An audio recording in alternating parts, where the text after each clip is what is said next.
नमस्कार, city centre में आपका स्वागत है। आपके साथ मैं हूं गीता जोशी और शुरुआत इस वक्त की बड़ी खबर से, जो कि महाराष्ट्र से आ रही है। महाराष्ट्र से बड़ी खबर ये आ रही है कि नवी मुंबई में एक डंपिंग यार्ड में भीषण आग लग गई है और ये आग इतनी भयंकर है कि दूर से ही लपटे और धुएं का गुबार देखा जा सकता है। तस्वीरें आपके सामने हैं, आप देख सकते हैं बड़ी संख्या में फायर ब्रिगेड के कर्मचारी घटनास्थल पर मौजूद हैं। आग पर काबू पाने का काम लगातार जारी है और आग लगने के कारणों का अब तक पता नहीं चल पाया है। तो इस वक्त की बड़ी खबर महाराष्ट्र के नवी मुंबई से आ रही है, जहां पर एक डंपिंग यार्ड में भीषण आग लग गई है। आप तस्वीरें देख सकते हैं, आग इतनी भयावह है कि दूर से ही ये लपटे और धुएं का गुबार देखा जा सकता है। बड़ी संख्या में फायर ब्रिगेड भी वहां मौजूद हैं और कर्मचारी जो हैं वो घटनास्थल पर मौजूद हैं और लगातार इस आग को बुझाने का काम जो है वो जारी है।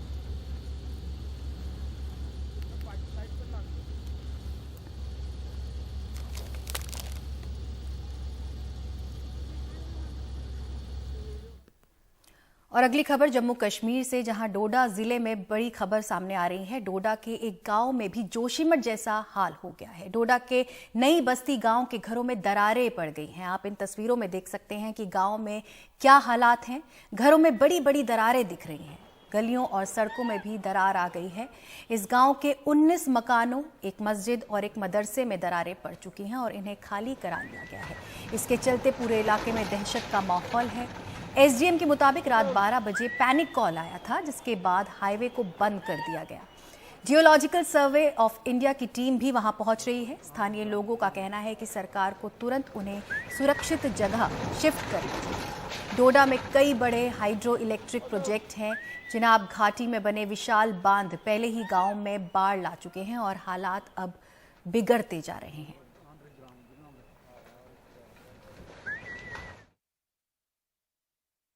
यहाँ ये कम से कम 5-6 मकान जो थे, ये कुछ दिनों से में क्रैकिंग आ गई थी इनमें। और आज कल से इन मकानों के 4 मकान थे जो कि 100% डैमेज हो गए हैं। और इसके ज़्यादा में कम से कम 15-16 इतने मकान आ गए हैं। और बाकी जो है उनमें क्रैकिंग आ गई है। और जितने भी यहाँ जो घर वाले थे, जो फैमिलीज थी, उनको यहाँ से शिफ्ट किया गया है। मैं एक पेशे से ड्राइवर हूँ और ये बहुत मुसीबत से हमने 2 कमरे खड़े किए थे। और आज इसके ज़्यादा पे हम सब आ रहे हैं। जितना ये नई बस्ती है, ठाठरी में नई बस्ती है, इसमें ये पूरी नई बस्ती इस ज़्यादा में आ रही है। हम इतना अपील कर सकते हैं एडमिनिस्ट्रेशन से कि हमारा कोई बंदोबस्त किया जाए। देखिए, कल भी आपसे बात हुई थी, उसके बाद जो है थोड़ी सिचुएशन एग्रावेट हुई। रात को 12 बजे पैनिक कॉल रिसीव की गई। उसके बाद हम आए तो इस एरिया ने सिंक करना जो है और ज़्यादा शुरू किया था।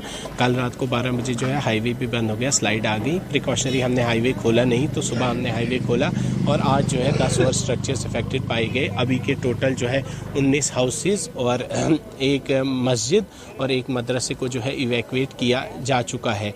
जियोलॉजिस्ट की टीम भी आई है, उनने प्रिलिमिनरी रिपोर्ट हमसे बताई है, फाइनल रिपोर्ट आ रही है। और meanwhile geological survey of India की टीम भी जो है शाम तक यहाँ मौके पे पहुँच जाएगी।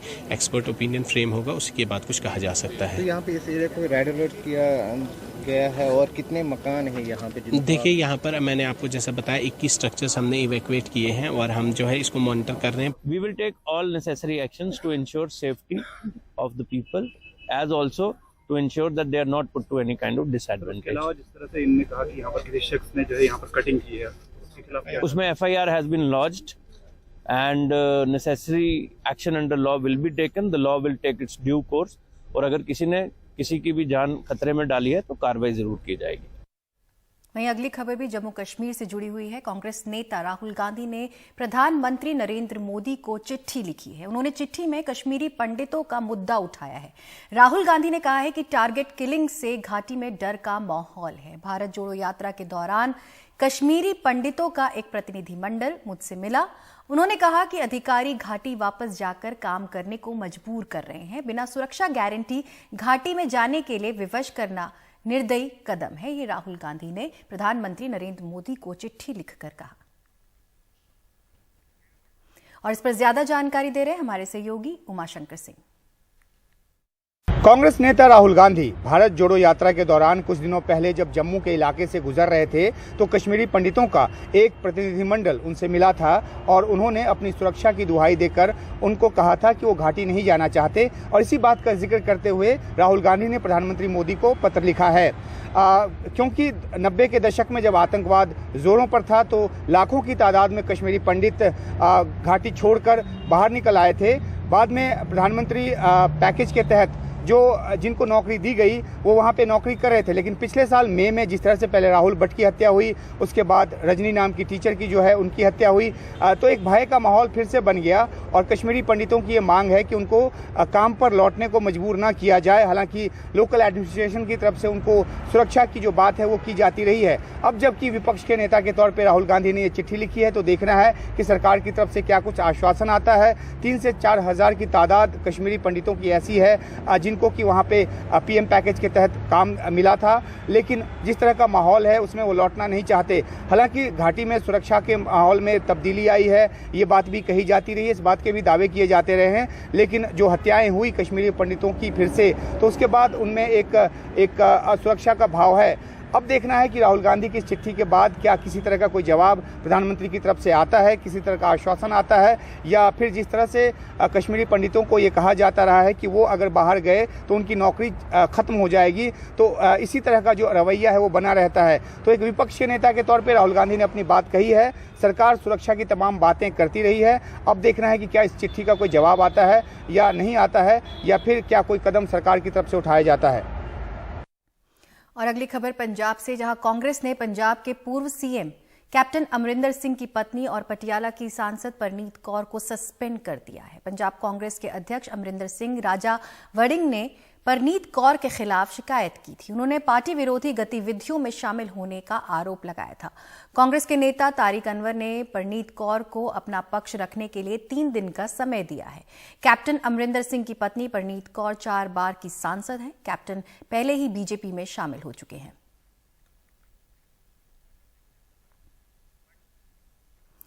वहीं बीबीसी डॉक्यूमेंट्री पर बवाल के बीच शुक्रवार को सुप्रीम कोर्ट ने केंद्र सरकार को नोटिस जारी कर दिया। बीबीसी डॉक्यूमेंट्री पर बैन के खिलाफ याचिकाओं पर शुक्रवार को सुप्रीम कोर्ट में सुनवाई हुई। सुप्रीम कोर्ट अब डॉक्यूमेंट्री बैन के फैसले का परीक्षण करेगा। सुप्रीम कोर्ट ने केंद्र को नोटिस जारी कर 3 हफ्ते में जवाब मांगा है। साथ ही सुप्रीम कोर्ट ने जल्द सुनवाई से इनकार करते हुए इसकी तारीख अप्रैल में तय की है। डॉक्यूमेंट्री बैन के खिलाफ सुप्रीम कोर्ट में कई याचिकाएं दाखिल हुई हैं, जिसमें बैन को मनमाना, दुर्भावनापूर्ण और असंवैधानिक बताया गया है।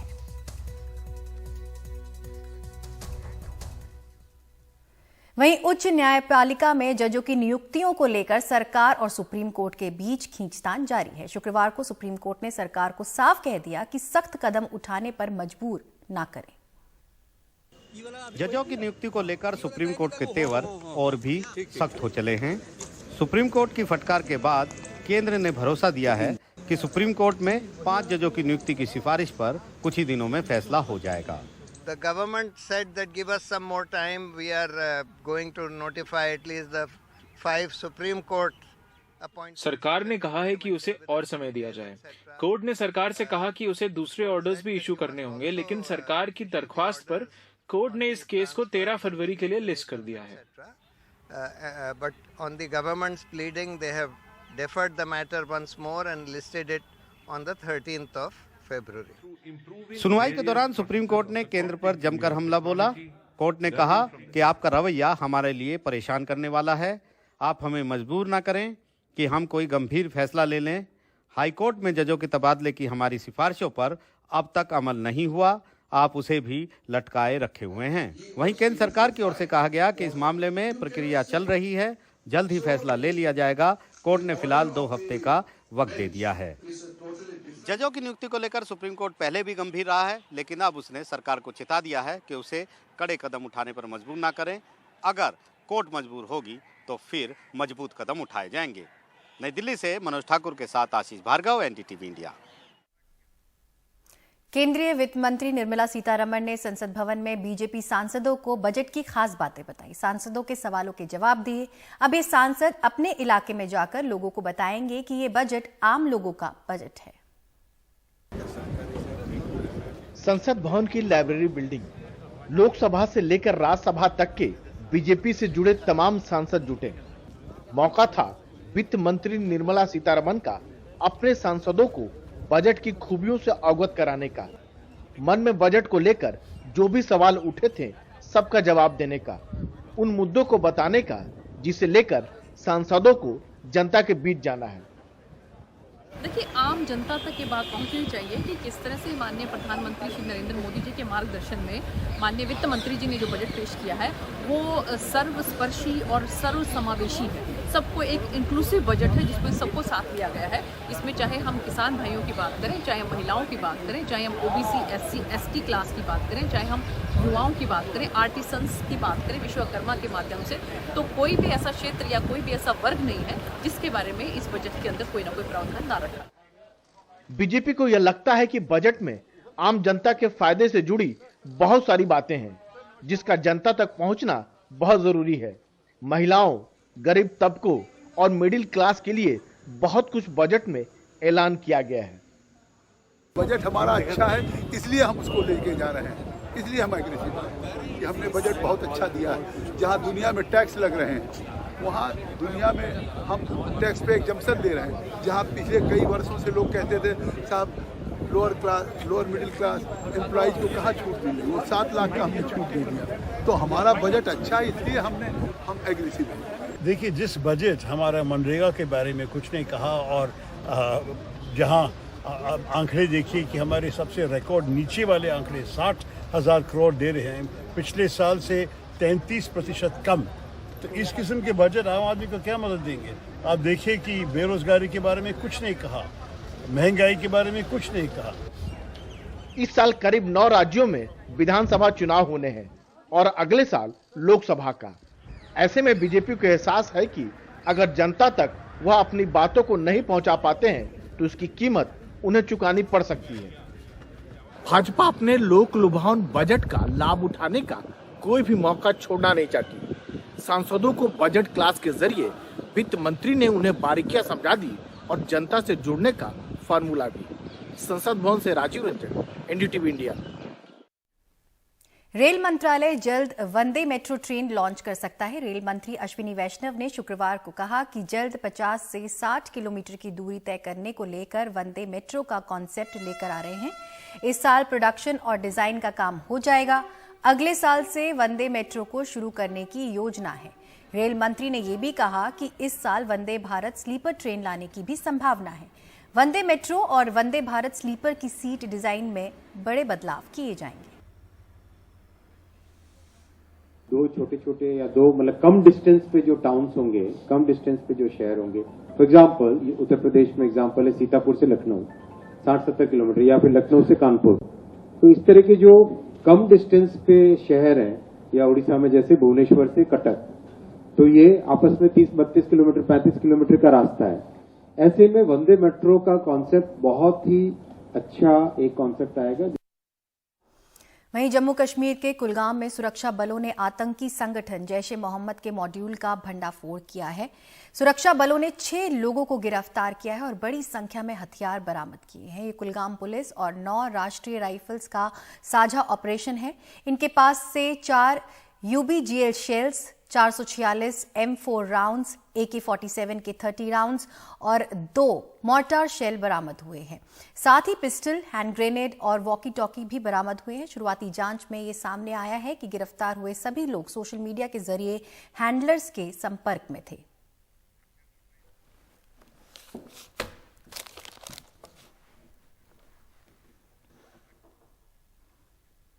वहीं अमूल ने दूध के दाम में इजाफा करने का ऐलान कर दिया है। दूध के दाम में 3 रुपए प्रति लीटर तक की बढ़ोतरी की घोषणा की गई है। नए दाम तत्काल प्रभाव से लागू हो गए हैं।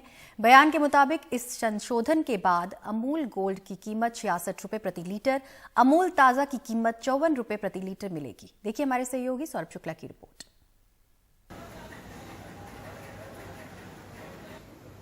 आप अगर घर से दूध लेने निकल रहे हैं तो 3 रुपए ज्यादा लेकर निकलें।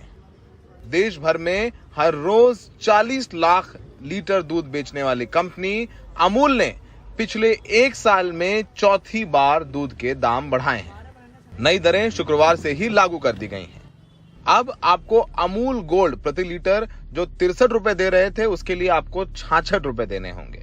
अमूल गाय के दूध के लिए आपको 1 लीटर दूध पहले 53 रुपए का मिल रहा था, अब 56 रुपए का मिलेगा। अमूल ताजा दूध जो प्रति लीटर आपको 51 रुपए का मिलता था, अब 54 रुपए प्रति लीटर मिलेगा। अमूल स्लिम दूध प्रति लीटर जो आपको 45 रुपए का मिलता था, वो अब 48 रुपए का मिलेगा। पिछले 1 साल में अमूल दूध में प्रति लीटर 8 रुपए की बढ़ोतरी हुई है, जो कि लगभग 13% की बढ़ोतरी है। फरवरी 2022 में यही अमूल गोल्ड प्रति लीटर आपको 58 रुपए में मिल रहा था।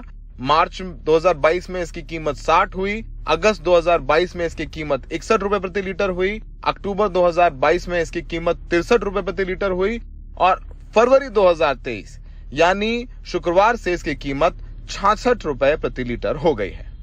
जैसे आप जानते हैं कि पिछले 1 साल से किसान काफी प्रेशर में है, क्योंकि जो कॉस्ट ऑफ इनपुट्स हैं मिल्क प्रोडक्शन के, फीड, फॉडर एंड बाकी और चीजों की काफी बढ़ोतरी हुई है। तो उनको अच्छे दाम देने के लिए हमने ये बढ़ोतरी की है और एक्चुअली कहा जाए तो हम इस बढ़ोतरी के लिए काफी मजबूर हुए हैं। अमूल ने सफाई दी है, कहा है कि चारा महंगा होने की वजह से दूध के दाम बढ़ाए गए हैं। अब चाहे चारा महंगा हो या कच्चे तेल की कीमतें, बोझ तो आम आदमी को ही सहना पड़ेगा। ऐसा ही रहेगा तो हमको लग रहा है कि अमूल का दूध ही नहीं पीना पड़ेगा, हमको लेना ही पड़ेगा। इतना महंगाई बढ़ रही है। 1 साल के अंदर कम से कम 27 रुपए 28 रुपए के पैकेट दूध आता था, मैं 2 पैकेट दूध लेता था। अब जो है एकदम से 64 रुपए हो गया, मतलब 2-2 रुपए बढ़ाते हुए अब आप बता रहे हैं कि 2 रुपए और बढ़ गए हैं। अब बताइए, ऐसा होगा तो गरीब दूध कहाँ पी पाएगा। अगर अच्छी क्वालिटी का दूध जो कंपनीज प्रोवाइड करती हैं उसको रेट भी ऐसा रखें जो सब लोग इस्तेमाल कर सकें। एक पौष्टिक चीज़ है, बच्चों के लिए बहुत ज़रूरी है, वृद्ध लोगों के लिए बहुत ज़रूरी है, सबके लिए ज़रूरी है। तो इस पे कुछ सरकार को अपना बात करके कुछ कंट्रोल लाना चाहिए। और इस पर कहना क्या है, तो 6-7-8 महीने में जो है बराबर दूध का रेट बढ़ाते जा रहे हैं। अब तो हो गया जाके 66 रुपये का 1 लीटर, वो भी 1 किलो भी नहीं, लीटर होता है। तो इसमें हम लोगों का तो नुकसान, काफ़ी नुकसान हो रहा है। कम से कम 100 रुपये हमारा लॉस जा रहा है। हम लोगों का रेट वही है, हम लोग क्या करें, कहाँ जाएंगे। अमूल के साथ साथ मदर डेयरी भी उसी अनुपात में ही दाम बढ़ा देता है। फिलहाल कोई मुरव्वत नहीं है, आपको महंगाई की मार झेलनी ही पड़ेगी। दूध एक ऐसी चीज है जो आदमी को अपने रोजमर्रा के जीवन में चाहिए, चाय के लिए, पीने के लिए, खीर के लिए, पनीर के लिए। ये तो महंगा हो ही गया है, जिसकी पूरी कहानी बताई। इसके अलावा ये फल, सब्जी, पेट्रोल, डीजल, दाल, सरसों का तेल, ये सब कुछ महंगा हो रहा है। भले ही कोई भी सरकार रहे, कहती है कि हम आम आदमी की सरकार हैं, पर आम आदमी के ऊपर महंगाई का बोझ हर रोज बढ़ता जा रहा है। नोएडा में सहयोगी अरविंद उत्तम के साथ सौरभ शुक्ला, एनडीटीवी इंडिया। संसद की कैंटीन के मेन्यू में अब मोटे अनाज से बने पकवान भी शामिल कर लिए गए हैं। अब संसद की कैंटीन में ज्वार से लेकर रागी तक के लड्डू भी मिलेंगे।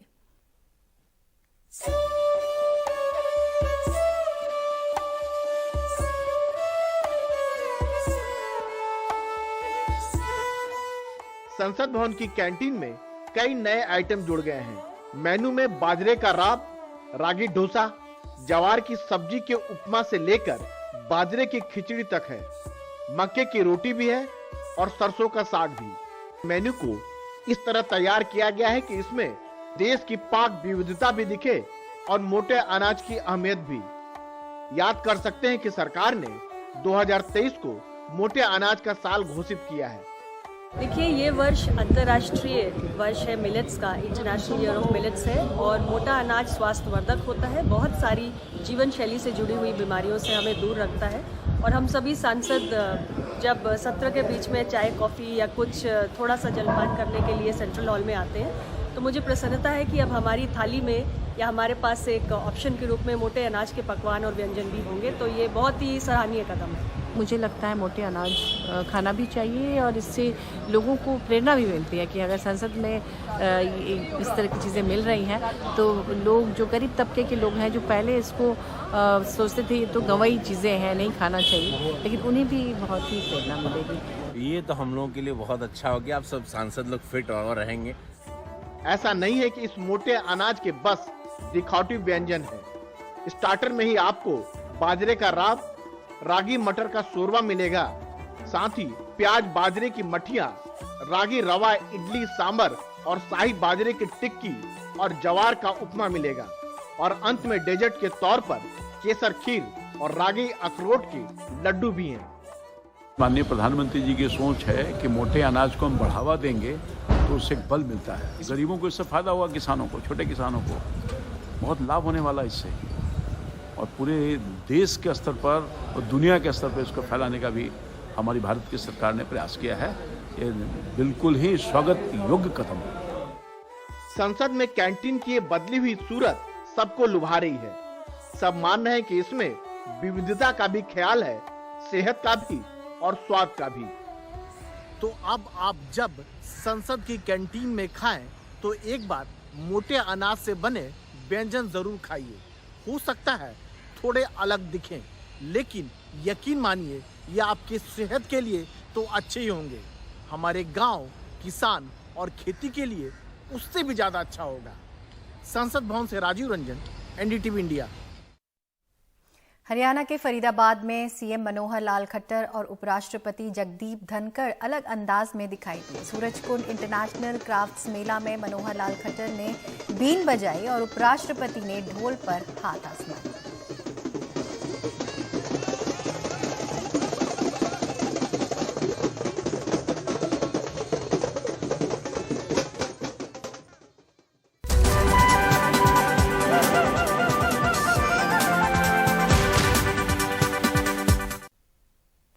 अमेरिका के आसमान में चीन का गुब्बारा दिखने से दोनों देशों के बीच तनाव बढ़ गया है। अमेरिकी विदेश मंत्री ने चीन का दौरा स्थगित कर दिया है। अमेरिकी विदेश मंत्री एंटनी ब्लिंकन 5 और 6 फरवरी को चीन के दौरे पर जाने वाले थे। अमेरिका के मोंटाना के आसमान में दिख रहा ये सफेद गुब्बारा चीन का जासूस बैलून माना जा रहा है। पेंटागन अधिकारियों के मुताबिक ये बैलून खुफिया जानकारी जमा करने के लिए रक्षा मामलों के लिए अहम इलाकों में उड़ रहा है। अमेरिकी फाइटर जेट इस बैलून को शूट कर नीचे गिराने को तैयार थे, लेकिन बैलून काफी बड़ा है और नीचे जमीन पर लोगों को नुकसान ना पहुंचे, इसलिए फिलहाल ऐसा नहीं किया गया है। काफी ऊंचाई पर उड़ रहा बैलून इतना बड़ा है कि यात्री विमान के पायलट भी इसे देख पा रहे हैं। अब चीन के विदेश मंत्रालय ने कहा है कि असल में ये एक नागरिक एयरशिप है जिसे मौसम पर रिसर्च के लिए इस्तेमाल किया जाता है। तेज हवा के कारण ये अपना तय रास्ता से भटक गई थी।